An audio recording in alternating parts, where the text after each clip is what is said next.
ஒன்றிய பட்ஜெட் தாக்கல் செய்யப்பட்டுள்ள நிலையில் குடியரசுத் தலைவரின் உரை மீதான விவாதம் நாடாளுமன்ற இரு அவைகளிலும் இன்று தொடங்குகிறது.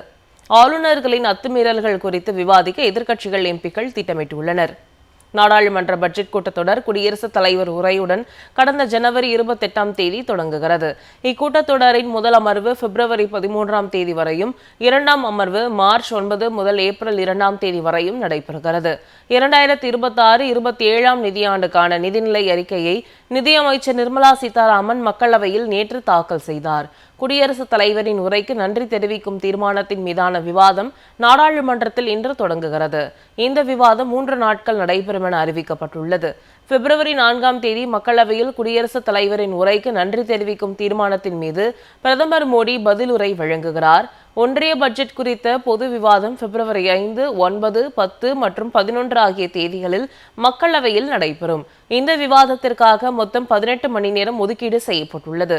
நிதியமைச்சர் நிர்மலா சீதாராமன் பிப்ரவரி 11 இந்த விவாதத்திற்கு பதிலளிக்க உள்ளார். இன்று தொடங்கும் குடியரசுத் தலைவரின் உரைக்கு நன்றி தெரிவிக்கும் தீர்மானத்தின் மீதான விவாதத்தில் தமிழ்நாடு, கேரளா, கர்நாடகா உள்ளிட்ட பாஜக அல்லாத மாநில அரசுகளுக்கு ஆளுநர்கள் முட்டுக்கட்டை ஏற்படுத்தி வருவது குறித்து எதிர்க்கட்சி எம்பிக்கள் பிரச்சனை எழுப்ப திட்டமிட்டுள்ளனர்.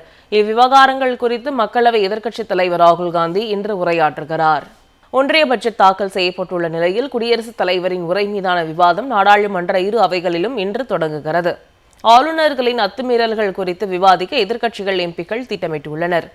நாடாளுமன்ற பட்ஜெட் கூட்டத்தொடர் குடியரசுத் தலைவர் உரையுடன் கடந்த ஜனவரி 28 தொடங்குகிறது.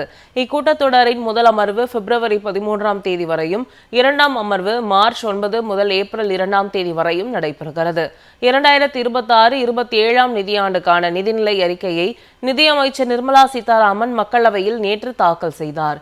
குடியரசுத் தலைவரின் உரைக்கு நன்றி தெரிவிக்கும் தீர்மானத்தின் மீதான விவாதம் நாடாளுமன்றத்தில் இன்று தொடங்குகிறது. இந்த விவாதம் 3 நாட்கள் நடைபெறும் என அறிவிக்கப்பட்டுள்ளது. பிப்ரவரி 4 மக்களவையில் குடியரசுத் தலைவரின் உரைக்கு நன்றி தெரிவிக்கும் தீர்மானத்தின் மீது பிரதமர் மோடி பதிலுரை வழங்குகிறார். ஒன்றிய பட்ஜெட் குறித்த பொது விவாதம் பிப்ரவரி 5, 9, 10 மற்றும் 11 ஆகிய தேதிகளில் மக்களவையில் நடைபெறும். இந்த விவாதத்திற்காக மொத்தம் 18 மணி நேரம் ஒதுக்கீடு செய்யப்பட்டுள்ளது. நிதியமைச்சர் நிர்மலா சீதாராமன் பிப்ரவரி 11 இந்த விவாதத்திற்கு பதிலளிக்க உள்ளார். இன்று தொடங்கும் குடியரசுத் தலைவரின் உரைக்கு நன்றி தெரிவிக்கும் தீர்மானத்தின் மீதான விவாதத்தில் தமிழ்நாடு, கேரளா, கர்நாடகா உள்ளிட்ட பாஜக அல்லாத மாநில அரசுகளுக்கு ஆளுநர்கள் முட்டுக்கட்டை ஏற்படுத்தி வருவது குறித்து எதிர்க்கட்சி எம்பிக்கள் பிரச்சனை எழுப்ப திட்டமிட்டுள்ளனர். இவ்விவகாரங்கள் குறித்து மக்களவை எதிர்க்கட்சித் தலைவர் ராகுல் காந்தி இன்று உரையாற்றுகிறார்.